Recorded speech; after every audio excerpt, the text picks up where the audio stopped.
الحمد لله وكفى والصلاة والسلام على من لا نبي بعد ما بعد فأعوذ بالله من الشيطان الرجيم بسم الله الرحمن الرحيم ولله ما في السماوات وما في الأرض وإلى الله ترجع الأمور صدق الله العظيم.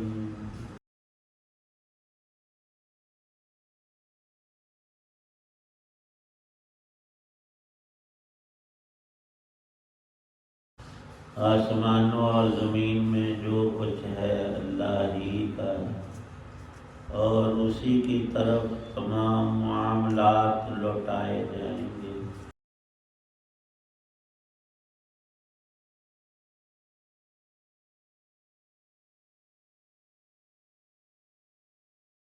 سورہ آل عمران کی آیت 109 ہے.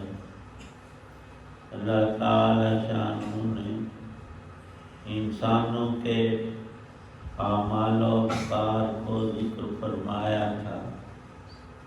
کفر و ایمان کی حالتیں اور ان کے تاثیرات اور مقتضیات میں فیصلے کے دن حق تعالی شانہ کا باطن کے امور کو ظاہر فرمانا. ایمان اور کفر دل کی کیفیات اور احوال ہیں. زبان سے اس کا اظہار اگر ایمان دل میں ہے، یقین اللہ کی ذات پر، اس کی صفات اسماء افعال پر، اس طور سے کہ جو اللہ کے سچے انبیاء علیہ السلام نے اللہ کی شانیں بیان کی ہیں، اور وہ خدائی علم وحی الہی اور پکی اور سچی اور حق بات ہے. اور اگر نبوت کے واسطے کو درمیان سے ہٹا کر کوئی کہے کہ میں رب کو مانتا ہوں، تو اس کے پاس یہ ماننے والا ایمان آیا کہاں سے؟ وہ اس میں خطا کرے گا، کبھی بیشی کو بروئے کار لائے گا. جو شانیں رب کریم کی ہیں ان تک میرا دماغ پہنچے گا نہیں، اور کچھ غلط چیزیں اپنے طور سے منسوب کر بیٹھے گا جو کفریات اور لغویات قسم کی ہوں گی. لہذا ایمان صحیح، معتبر اور مثمر جو ہے، مفید، نافع، وہ وہی ہے جس کا ایک ہی راستہ اللہ پاک نے شروع روز سے رکھا ہے. اس جہان کو منور کرنے کے لیے اللہ پاک نے سورج پیدا کیا ہے. ہر روز اس کو طلوع فرماتے ہیں. بے عین ہی نبوت کی مثال ہے کہ روحانیات کے جہان میں اللہ نبوت کے سورج کو طلوع فرماتے ہیں، اور رسول کریم صلی اللہ علیہ وسلم کو قرآن پاک میں سراج منیرا کہا گیا ہے. کچھ لوگ جو دین کی بات کو نہ سنتے ہیں، نہ پڑھتے ہیں، نہ اہل تحقیق سے حق بات کی وضاحت کرواتے، اپنے ہی طور پر وہ دوری اور آدھی اور لنگڑی لنجی باتوں کو کہتے ہیں کہ یہ علم کامل ہے، ہمارے پاس ہے، اور باقی سارے مسلمان خالی ہیں. نعوذ باللہ. کیا کہتے؟ دیکھو جی، عیسائی ہیں، یہودی ہیں، وہ بھی رب کو مانتے ہیں، نبوت کو مانتے ہیں، آخرت کو مانتے ہیں. ان کو تم کیوں کافر کہتے؟ بھئی اللہ کے ایک رسول کا انکار سب کا انکار ہے. اور جب ان کی اپنی کتابوں میں آج تک تصریح ہے کہ ایک آخری نبی آئیں گے، اور وہ نبی یہ وضاحت فرما رہے ہیں کہ لوگوں، اگر موسیٰ علیہ السلام میرے زمانے میں زندہ ہوتے تو وہ بھی لا الہ الا اللہ محمد رسول اللہ پڑھتے. موسیٰ کلیم اللہ ان کے زمانے میں تھا، تو جب ان انبیاء کا بھی ایمان لانا رسول پاک صلی اللہ علیہ وسلم پر یہ لازم ہے، تو اب وہ تو مانتے ہی نہیں۔ یہودی تو حضرت عیسیٰ علیہ السلام کا سرے سے انکار ہی نہیں کرتے، تہمتیں لگاتے، گندی باتیں منسوب کرتے، اور رسول پاک صلی اللہ علیہ وسلم کو قطعی طور پر نہیں مانتے۔ اور اگر ہم میں کوئی پاگل ہو کر کہے کہ ہم موسیٰ علیہ السلام کو اللہ کا نبی نہیں کہتے، تو وہ اسی وقت کافر ہو جائے گا۔ خود ہمارے قرآن میں جب موجود ہے، اللہ پاک نے فرمایا کہ مومن کی شان تو یہ ہے کہ آمن الرسول بما انزل الیک، اور انزل الیک میں یہ ساری بات شامل ہے، تو بات اگر مکمل کی جائے تو صحیح رہتی ہے۔ ایک سرے سے لے لیں دوسرا چھوڑ دیں تو وہ غلط ہو جاتی ہے۔ اللہ تعالی شانہ نے ارشاد فرمایا کہ سارے ہی امور کا انجام رب کے ہاتھ میں ہے، اور ہر شے کا ایک نتیجہ ہوتا ہے۔ دن اور رات ہے، اور زمین اور آسمان ہے، انسان اور دیگر مخلوقات ہیں۔ رب نے تو کائنات میں ایک تنکا اور ذرہ بھی پیدا نہیں کیا۔ ہمیں علم ہے کہ نہیں ہے وہ ہماری جہالت، اور لا علمی وہ الگ چیز ہے۔ اللہ تعالی شانہ فرماتے ہیں کہ تمہارے اندر ایمان ہے تو قیامت میں چمکے گا، میں اس کو چہرے پر لاؤں گا، اور وہ روشن اور منور چہرے وہ اللہ کی رحمت میں پھر داخل ہوں گے ہمیشہ ہمیش کے لیے۔ اور اندر میں کفر اور غلاظت ہے، اور بے ایمانی ہے، اور گناہوں کی کثرت، تو روح سیاہی ضرور ہو کر رہے۔ یہ حقیقی اصلی انجام ہے ہم تمام انسانوں کا۔ تو اس پر شاہد کیا ہے، اس کی دلیل کیا ہے؟ اللہ پاک فرماتے ہیں اے بندے دیکھ، کائنات کی کوئی بھی چیز کسی غیر نے بنائی، اللہ نے کروڑوں اربوں ستارے بنائے ہیں۔ کسی ایک کے بارے میں تمہارا کوئی سائنسدان کہتا ہو کہ فلاں ستارہ میں نے یا میرے دادے نے وضع کیا، اوپر جانے کی ضرورت نہیں۔ تیرے جسم پر جتنے بال ہیں وہ رب نے اگائے ہیں۔ کوئی ایک انچ جگہ اور ایک سوتر کے برابر بتا تیری اپنی بنائی ہوئی یا خریدی ہوئی۔ اب یہ شیطانی نعرے، اور وہ بھی عورتوں سے لگوانے کہ میرا جسم میری مرضی، میں جتنی چاہوں گندگی پھیلاتی پھروں دنیا میں، مطلب اس کا یہ ہے، بالکل واضح اور صاف۔ تو اتنی موٹی بات کہ تیرا جسم کہاں سے آ گیا؟ تو اپنے ایک ناخن پر قادر نہیں کہ اسے بڑھنے سے روک لے۔ جس کو تصرف اور طاقت اپنے ہی جسم میں اللہ نے انگلیوں اور پاؤں میں ناخن لگائے اور ان کو بڑھاتی قدرت ہے، کوئی روک سکتا ہے کسی ذریعے طاقت سے کہ میرے ناخن اتنے ہی رہے؟ انسان تو اللہ کی تخلیقات کے اندر بالکل بے بس ہے۔ رہا معاملہ اس دنیا کے چند روزہ اس انتظام میں باری تعالیٰ کا کہ ہم واضح کرنا چاہتے ہیں رب کی کون مانتا ہے اور اپنے دل کی مرضی کون کرتا ہے۔ مرضیات پہ چلنے والے ہمیشہ گمراہ ہوئے ہیں، وہ دیکھتے نہیں ہیں کہ ہمیں بھی رب نے پیدا کیا، اور اللہ کل کائنات کا رب ہے، خالق ہے اور مالک حقیقی ہے۔ انسان جتنے بھی دعوے کرتا پھرے، اچانک اس کی آنکھوں کے سامنے حقیقت آ جاتی ہے میں کسی چیز کا مالک نہیں۔ اور عقل مند لوگ اپنی چیزوں پر جب لکھتے ہیں کہ میں اس کا مالک ہوں تو وہ ملکیت عارضی لکھتے ہیں۔ ہمارے بزرگوں کا یہی طریقہ تھا کہ وہ اپنی کتاب پر، اپنے مکان پر عارضی ملکیت فلاں کی، عبد الرحمن کی۔ کیا مطلب؟ ان کو موت پیش نظر رہتی تھی۔ انسان خالی ہاتھ آیا ہے، خالی ہاتھ جائے گا، کیوں؟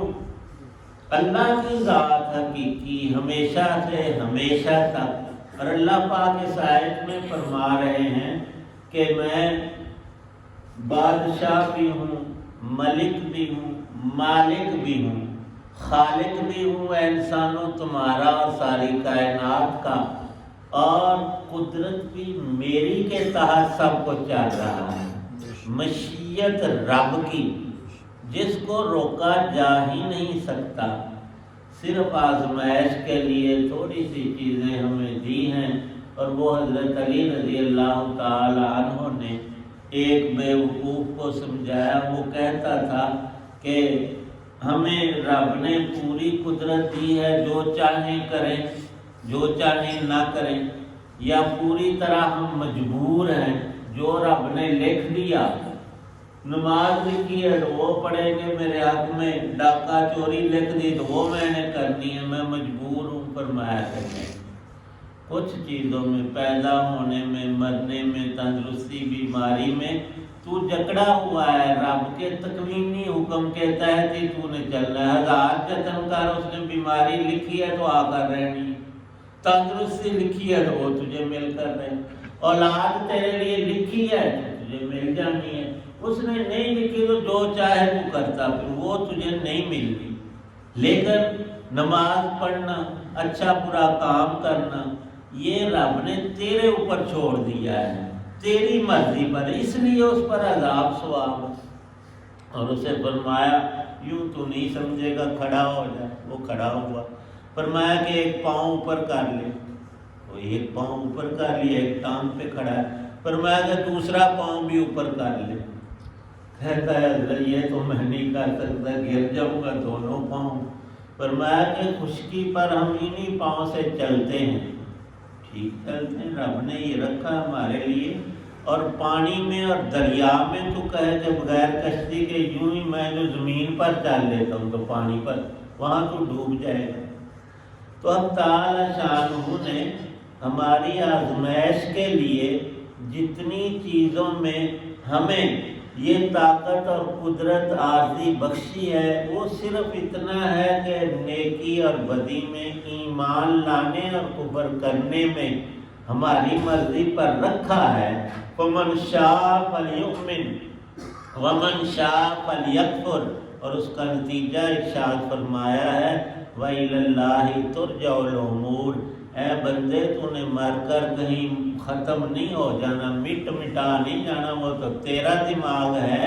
رب کی قدرت نے ایک سیکنڈ سے پہلے سب اگلے پچھلے اکٹھے کر لینے، اور اس کو قرآن میں بار بار بتایا ہے تاکہ یقین کامل حاصل ہو جائے۔ فرمایا پھر وہاں یہی ہوگا کہ جو کچھ تو نے کیا ہے اس کے نتائج تیرے سامنے، تیری ایک چھوٹی سے چھوٹی نیکی بھی اکارت اور ضائع نہیں جائے گی۔ یہ رب کی رحمت ہے کہ دینے پر وہ 10 سے شروع کر، ایک تیری نیکی کم از کم وہ 10 کی مقدار کر کے عطا کرے گی۔ وہ رحیم رحمان ذات ہے، لیکن کبھی بھی ایسا نہیں ہوگا گناہ تو نے 3 کیے، فرشتوں نے 5 7 لکھے ہوں اور اللہ ان کی سزا نہ، وہ بھی تب ہے کہ توبہ نہیں کی۔ اگر تو نے رب سے معافی مانگ لی تو سارے چھوٹے بڑے گناہ ہر ایک معاف ہو جاتا ہے، اور موت سے پہلے کفر و شرک بھی معاف ہے، اور معافی کا ٹائم بھی اللہ نے مقرر کیا۔ رسول پاک صلی اللہ علیہ وسلم نے حتیٰ یغرغروں کا لفظ خود ارشاد فرمایا کہ جب غرغرے کی حالت ہوتی ہے انسان کی آخری سانسیں، وہ چند ایک لمبی کھینچ کر سانس لیتا ہے، اس وقت دنیا سے اس کا رابطہ کٹ جاتا ہے، یہاں کے کان آنکھیں بند ہو جاتے ہیں، اگلا جہان اسے نظر آنا شروع ہو جاتا ہے۔ اس وقت تو فرعون نے بھی کہا تھا جب ڈبکی اس کو دے رہا تھا فرشتہ پانی کے اندر لشکروں سمیت، تو وہ کہہ رہا تھا، فرعون کا وہ جملہ قرآن میں آیا ہے کہ میں اب ایمان لاتا ہوں، اور اس ظالم نے اس وقت بھی حضوری بات کی کہ آمن تو میں ایمان لایا بنو اسرائیل کے رب پر۔ کچھ لوگ ادھر بھی گئے ہیں چند ایک وہ ضد کرنے والے کہ وہ نے رب نو مان لیا، سی کلمہ پڑھ لیا، بس وہ مسلمان ہو گیا، اسے بخشیا گیا۔ اللہ پاک نے اس کی لاش اب تک رکھی ہوئی ہے۔ قرآن نے اس کے لفظ نقل کیے، آمن تو بنو اسرائیل کے رب پر۔ اس وقت بھی موسیٰ علیہ السلام کی نبوت کا نہیں اس نے تذکرہ کیا، اور وہ اس کی حالت بھی یغرغر والی تھی، آخری لمحات تھے۔ اس وقت توبہ کا دروازہ ہر ایک کے لیے بند کر دیا جاتا ہے، اس سے پہلے تھا، اور بارہا اس نے 9 معجزات موسیٰ علیہ السلام کے قرآن میں آئے۔ ہر ایک کو دیکھ کر جب پھنستا تھا، کہتا تھا موسیٰ ایک دفعہ دعا کر دیں، پھر ہم سوچیں گے اور مسلمان ہو جائیں، پھر منکر ہو جاتے۔ حق تعالی شان ارشاد فرماتے ہیں وَإِلَى اللَّهِ تُرْجَعُ الْأُمُورُ، اے بندو تم نے اپنے کیے کرائے کو ہی پانا ہے۔ تیرے چہرے پر اتنی روشنی ہوگی جتنا تیرا ایمان زیادہ قوی اور مضبوط ہے، اور تیرے پلے میں جتنے اعمال زیادہ، وہ سارا نور تیرے چہرے پہ نظر آئے گا، اور وہ خدا لائیں گے، باطن کو ظاہر کریں گے۔ کوئی چیز اللہ کے سامنے چھپی ظاہر ایسی نہیں کہ اس کو وہ جانتے نہ ہو اور اس کی قدرت سے باہر ہو، ایسا ہرگز نہیں۔ اس لیے حقیقی معلوم بھی اللہ ہی ہے، مسجود صرف اللہ کی ذات ہے، اور عبادت کے لائق صرف اللہ ہی ہے، کوئی غیر اللہ ایسا نہیں کہ اس کی اب جہالت بہت بڑھتی جا رہی ہے۔ جو مخصوص چیزیں عبادت کہلاتی، لوگ کدھر کی کدھر پھیر رہے ہیں۔ دعا ہر مسلمان جانتا ہے کہ جب بھی ہم نے دعا مانگنی ہے، ہاتھ اٹھا کر مانگیں یا ہاتھ اٹھائے بغیر مانگیں، مانگا کیس سے جاتا ہے؟ تو ہم نبی پاک صلی اللہ علیہ وسلم کا حوالہ کہ یا رسول اللہ مجھے اولاد دے، کوئی غیر مسلم کہے تو اس کو فوراً کہتے ہیں تو شرک کر رہا ہے، تو کافر ہے۔ تو مسلمان غلط بات کرے تو وہ صحیح کیسے ہوگی؟ دعا آپ نے بے شمار دعائیں، سینکڑوں کی تعداد جو قرآن میں انبیاء علیہ السلام کی دعائیں ہیں، سب رب سے مانگ رہے ہیں۔ ایک دفعہ سید عطا اللہ شاہ بخاری کسی بڑے مجمع میں قرآن بہت پڑھتے تھے، اور بہت ہی سریلا لحن داودی میں، تو صرف مسلمان ہی نہیں، ان کا قرآن سننے کے لیے سکھ اور ہندو وہ بھی مجمع میں کثیر آ جاتے تھے۔ تو انہوں نے رسول پاک صلی اللہ علیہ وسلم کی بڑی شانیں جو حدیث مبارکہ قرآن کی آیات میں تھی، وہ جب پڑھی اور ایک خاص نہج پر آ کر فرمانے لگے کہ میرا دل چاہتا ہے کہ میں اپنے نبی کو سجدہ کروں، اتنی شانیں آپ کی، لیکن آپ نے خود منع کر دیا کہ سجدہ صرف رب کو کرنا ہے، مجھے نہیں کرنا۔ یہ ایک بات سجدے کی نہیں، ساری عبادات، منت ماننی ہو جس کو ہم سکنا سکنی کہتے ہیں، تو وہ منت بھی جو ہوتی ہے وہ عبادت ہے۔ یا اللہ میرا فلانا کام ہو گیا تو میں روزے رکھوں گا، میں فلاں چیز بانٹوں گا، میں نفل نماز 2 رکعت یا اتنی پڑھوں گا۔ تو جو عبادات ہیں وہ ساری اللہ کے لیے ہیں، اور اس سے قرآن بھرا ہوا ہے، اور یہی درس تمام انبیاء علیہ السلام کا ہے۔ اللہ پاک ایمان کی تکمیل اور اعلیٰ درجہ نصیب فرمائے۔ آخر دعوانا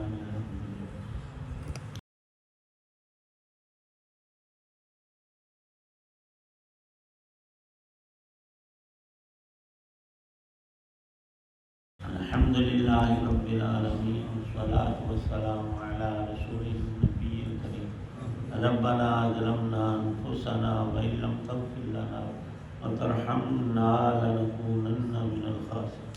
اللہم انکا عفو تحب العفو فاعف عنا یا غفور یا کریم۔ بیماروں کے لیے دعا فرمائے، اللہ سب مریضوں کو تندرستی عطا فرمائے۔ یا اللہ پاک ہم سب کی پریشانیاں دور فرما، دین دنیا کی بلائیاں نصیب فرما، ایمان کامل عطا فرما، اعمال صالحہ نصیب فرما۔ اخلاص سنت کی پابندی عطا فرما، مقروضوں کو قرض سے نجات عطا فرما، بے رزقوں کو رزق حلال عطا فرما، اس میں وسعت برکت عطا فرما۔